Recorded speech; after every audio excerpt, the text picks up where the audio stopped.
காத்தாயி அம்மனின் அருளடியவர்கள் அனைவருக்கும் வணக்கம். இன்றைய தினம் உங்களுக்கு மகிழ்வான செய்தி கிடைக்க வாழ்த்துகள். அபிராமி அந்தாதி பாடல் எண் 92. தாபங்கள் தீர, அதாவது ஏக்கங்கள் நிறைவேற. நம்முடைய ஏக்கங்கள் தீர்ந்து நாம் எதிர்பார்த்த பொருள் கைகூட இந்த பாடலை படியுங்கள், கேளுங்கள். பதத்தே உருகி நின் பாதத்திலே மனம் பற்றி ஒன்றன் இதத்தே ஒழுக அடிமை கொண்டாய்.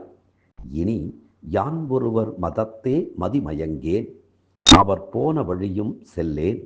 முதல் தேவர் மூவரும் யாவரும் போற்றும் முகிழ் நகையே.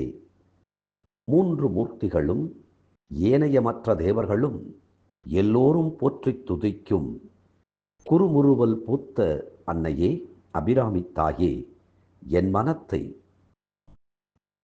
சரியான அளவில் பக்குவமடையச் செய்து உன்னுடைய திருவருள் ஆணைப்படியே நான் நடக்குமாறு என்னை உன்னுடைய திருத்தொண்டனாக ஆக்கிக் கொண்டாய்.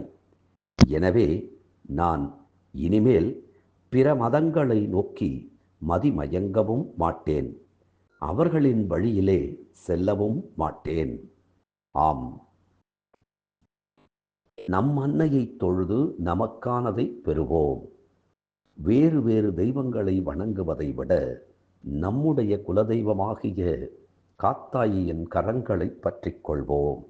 அப்போது நம்முடைய ஏக்கங்கள் தானாக தீர்ந்துவிடும். குழந்தையாக இருக்கின்ற போது ஏதேனும் ஒன்று வேண்டுமென்றால் நாம் யாரிடம் கேட்போம்? நம் தாயிடம் கேட்போம். வளர்ந்து விட்டோம், நிறைய பணம் பொருள் என தேடுகிறோம், பெறுகிறோம். ஆனாலும் இன்றைக்கு ஒன்று வேண்டும் என்றால் அன்னையிடத்திலே கேட்பதற்கு வெட்கம் என்ன? வெட்கத்தை விட்டு அவளிடத்தில் உங்கள் பிரார்த்தனைகளை வையுங்கள். அந்த பிரார்த்தனைகள் இன்றைக்கே அம்பிகையின் அருளால் நிறைவேறும். தினம் தினம் அபிராமி அந்தாதி சிந்திப்போம்.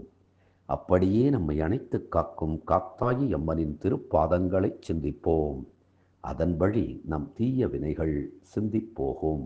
நன்றி, வணக்கம்.